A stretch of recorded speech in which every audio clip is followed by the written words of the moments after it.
Vamos a hacer algo más amable y más peculiar, y es esto, que son nuestras historias de la música.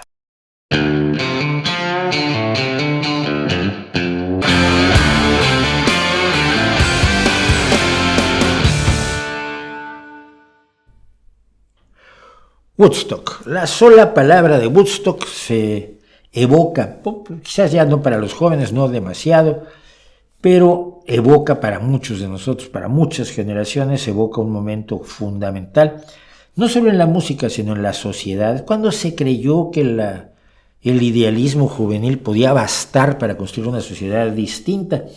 Luego descubrimos que todo eso es muy bonito, pero que para construir una sociedad distinta se necesitan cumplir otros requisitos en los que todavía estamos trabajando todos nosotros de una u otra manera. Pero, verá usted, a lo largo de la historia se habían hecho una serie de festivales, sobre todo de música folk en Estados Unidos. La música folk y el bluegrass tiene una componente comunitaria muy importante. La gente se reúne a tocar, y uno toca el violín, y otro toca el banjo, y otro toca la mandolina, y otro la guitarra, y otro el bajo, y otro el acordeón, ¿no? Entonces tiene ese elemento de concitar la participación comunitaria, que por cierto tengo la idea de que procede de lo mismo que pasa en la música irlandesa en los pubs, y que probablemente viene de esa música, de esos irlandeses, de la inmigración irlandesa, de la hambruna de la patata, que llevaron sus costumbres, su música y su forma de ver el mundo por todo el mundo, y que es una de las emigraciones más relevantes culturalmente, creo, de toda la historia, ¿no?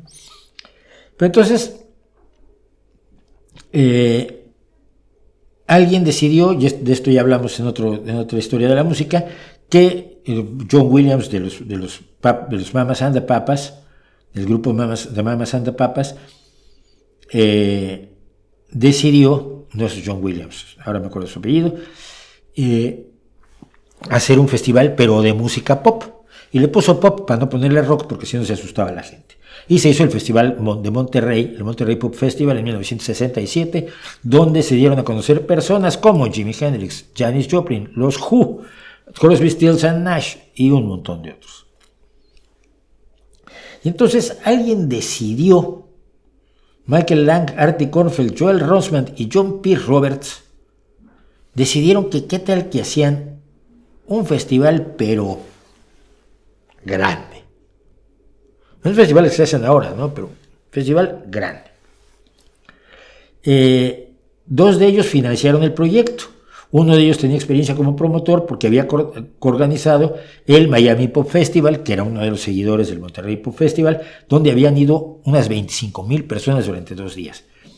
Entonces, bueno, esto era un negocio, ¿eh? No era, vamos a hacer la onda hippie aquí el buen rollito y todo muy bien, y la música, la música es un negocio. Y quien hace música y no lo entiende, pues al final la industria lo acaba destruyendo. Aunque lo haga de la mejor manera posible, necesita saber que está haciendo un negocio.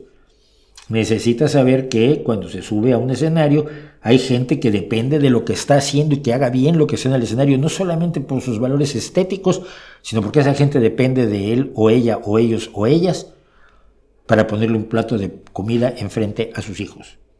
Técnicos, roadies, choferes, organizadores, publicistas, diseñadores gráficos, docenas de personas están detrás de lo que pasa cuando ustedes ven que una banda se sube a un escenario y toca, y si lo hace bien como lo debe de hacer, todas esas familias tienen un plato de comida enfrente.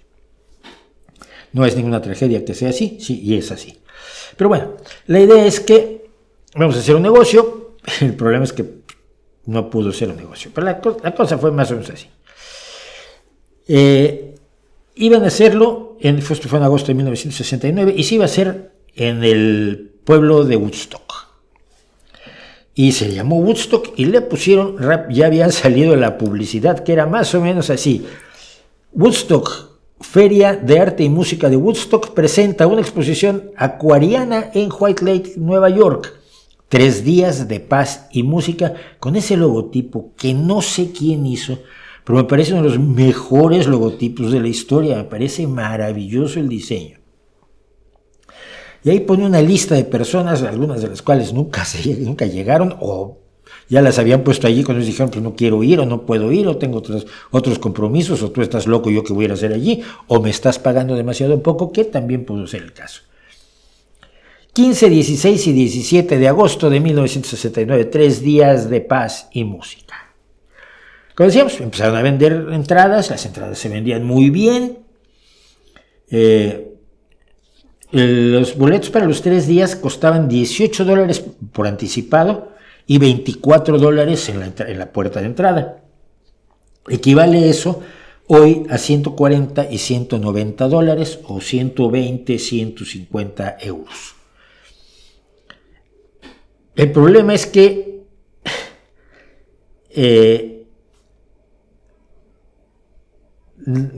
primero no se llevó a cabo en Woodstock, sino que lo tuvieron que mover porque en Woodstock hubo problemas para los permisos tal y cual, lo llevaron a Bethel, 65 kilómetros de distancia del pueblo de Woodstock. ¿Pero cómo se llama el festival? El Festival de Woodstock. Y consiguieron que un señor llamado Max Yasgur les prestara su rancho lechero para que pusieran su festival. Max Yasgur habla en la película y en el disco de Woodstock. Dice que pues, es un campesino, él es un granjero. Y él ve que los muchachos se portan bien y que pues, todo está muy bonito y que todo es música. Es un tipo genial, un tipo absolutamente entrañable. Y esto es lo que pasó en su rancho lechero. Sí, lo que está a la izquierda es un escenario. Sí, no tiene nada que ver con los escenarios que vemos hoy en todos los festivales del mundo mundial. Es que el problema es que no pudieron cobrar la entrada.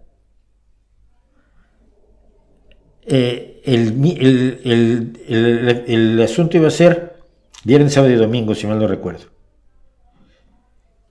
El miércoles habían llegado 50,000 personas que habían tomado el rancho. Se habían plantado enfrente de ese escenario que uno se había terminado y dicho, bien, vamos a oír música. Oiga, ¿y ustedes ya pagaron la entrada? No. Ah, se me cobraban la entrada. Pues mire, usted, no lo sabía yo. Llegaron cientos de miles de personas. Se calcula que hubo 460,000 personas, que no están todas en esta foto de familia, para escuchar 3 días de música. Atrás, por cierto, están las tiendas donde se vendían cosas, se vendían hamburguesas y refrescos y camisetas de recuerdo y todo lo que se vende en el merchandising y la vida de un festival o de un concierto cualquiera. Lo que pasa es que no creo que hasta atrás se oyera, pero las torres de sonido que están al frente fueron una absoluta innovación de Woodstock y se utilizaron después durante muchos años en conciertos. ¿Qué pasó? Que la gente que llegaba provocó horrendos atascos de tráfico. Hubo gente que se quedó a 10 kilómetros de Woodstock los 3 días porque ni para atrás ni para adelante. Luego ocurrió un asuntillo además. Llovió. Y la lluvia convirtió aquello en un barrizal o lodazal absolutamente horroroso, donde la gente, los jóvenes que estaban ahí, mayoritariamente jóvenes, decidieron que era muy bonito eso para lanzarse a deslizarse sobre el barro, hacer competencias de deslizamiento a barriga desnuda sobre el barro y a pasárselo bien.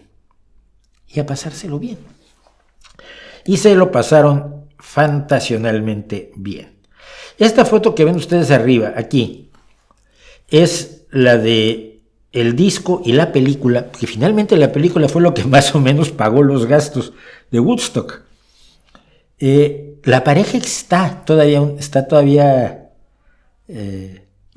es pareja, pues fueron entrevistados hace poco, vi una entrevista con ellos dos, con esta parejita hippie, que en 1969 fue a Woodstock, que el día de la lluvia pues estaba guareciendo de la lluvia, más o menos como podía allí con esa colcha asquerosa, pero queriéndose mucho, y que son el símbolo el símbolo de Woodstock. Hubo 2 sobredosis de drogas y otra persona pues murió cuando un tractor que estaba haciendo lo suyo en los campos sembrados alrededor del lugar del concierto, estaba haciendo lo suyo en un campo de paja, y un chaval de 17 años se fue para allá a dormir un rato y el tractor desafortunadamente lo arrolló. Se dice que hubo nacimientos, por lo menos uno de ellos en un automóvil que estaba atrapado en el tráfico y otro en un hospital, después de que uno de los helicópteros que traían a los músicos tuvo que llevarse a la madre en pleno trabajo de parto al hospital.